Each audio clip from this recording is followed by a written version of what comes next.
ఐపీఎల్లో ఒకే టీంకి అంకితభావంతో ఆడుతూ తన పేరునే బ్రాండ్గా మార్చుకున్న ప్లేయర్ ఎవరన్నా ఉన్నారంటే అది విరాట్ కోహ్లీ మాత్రమే. 2008 ఐపీఎల్ మొదటి సీజన్ యువ ఆటగాడిగా ఆర్సీబీ జట్టులో అడుగుపెట్టిన కోహ్లీ మొదట పెద్దగా గుర్తింపు లేకపోయినా తన టాలెంట్తో నెమ్మదిగా ఎదుర్కొంటూ వచ్చాడు. 2011 నుంచి అతని గేమ్ పూర్తిగా మారిపోయింది. కేవలం బ్యాట్స్మెన్ కాదు, మ్యాచ్ విన్నర్గా ఎదిగాడు. అదే టైంలో ఆర్సీబీలో కీలక ప్లేయర్గా మారాడు. 2013 కోహ్లీకి పెద్ద మలుపని చెప్పుకోవచ్చు. ఆర్సీబీ కెప్టెన్గా బాధ్యతలు తీసుకున్నాడు. ఆ తర్వాత అతని ఆటలో అగ్రెషన్, ఫ్యాషన్, కట్టుబాట్లు అన్నీ కలిసిపోయాయి. 2016 సీజన్ అది కోహ్లీ కెరీర్లోనే ఒక గోల్డెన్ ఇయర్ అని చెప్పుకోవచ్చు.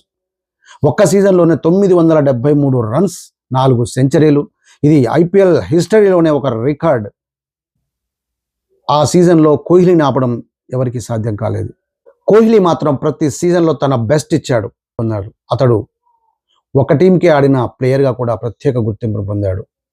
కోహ్లీ బ్యాటింగ్ స్టైల్ అంటే క్లాస్, అగ్రెషన్, కవర్ డ్రైవ్స్, చేజ్లలో అతని కంఫర్ట్, ఇవన్నీ ఫ్యాన్స్కి బాగా ఇష్టం, బాగా ఫేవరెట్.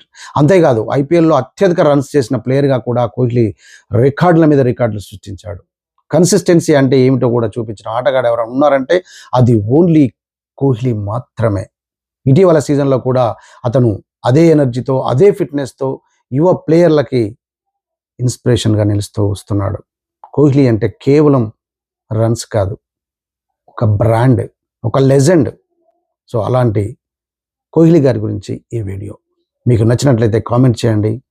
ఇంకా మీకు కావాల్సినది ఏదైనా ఉంటే కామెంట్ రూపంలో చెప్పండి. ఇలాంటి లేటెస్ట్ అప్డేట్ కోసం please do subscribe Namala media. Thank you.